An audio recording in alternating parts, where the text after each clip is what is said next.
बिहार में जारी जमीन सर्वे के बीच नीतीश कुमार की सरकार को बड़ी सफलता हासिल हुई है। राज्य के 31 लाख ऐसे खेसरा की पहचान की है, जिसका रकबा 17.86 लाख एकड़ बन रहा है। ये जानकारी राजस्व और भूमि सुधार विभाग के द्वारा जारी आंकड़े में दी गई है।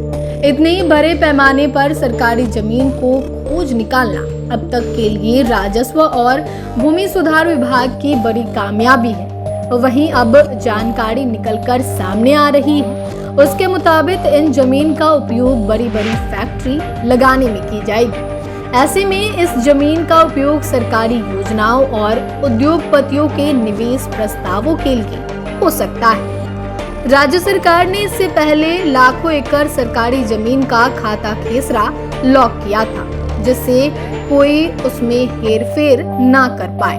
दरअसल सरकारी जमीन पूरे राज्य में फैली हुई है। ऐसे में अब पहचान हो गई है कि कितनी जमीन है। अब जांच और पुष्टि के दौरान ये पता चलेगा कि उस पर कोई अवैध कब्जा या अतिक्रमण तो नहीं है। हालांकि अगर किसी आदमी ने उस जमीन पर अपना दावा किया तो उसके कागजात का प्रशिक्षण वो समिति कर रही है। अब जांच और पुष्टि के दौरान ये पता चलेगा कि उस पर कोई अवैध कब्जा या अतिक्रमण तो नहीं है। अगर ऐसी बात मिली तो उस पर कार्रवाई भी होगी।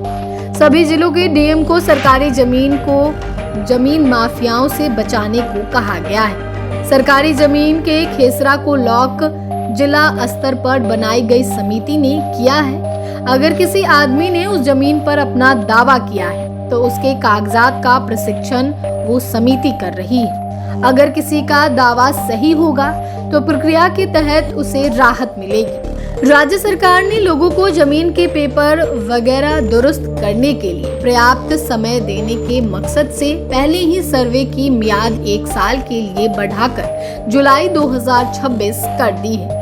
इधर एसीएस दीपक सिंह ने कहा कि इस पूरी कवायद का मकसद राज्य की सारी जमीन के लैंड रिकॉर्ड का डिजिटल करना है, ताकि दो लोगों के बीच जमीन के विवाद ना हो।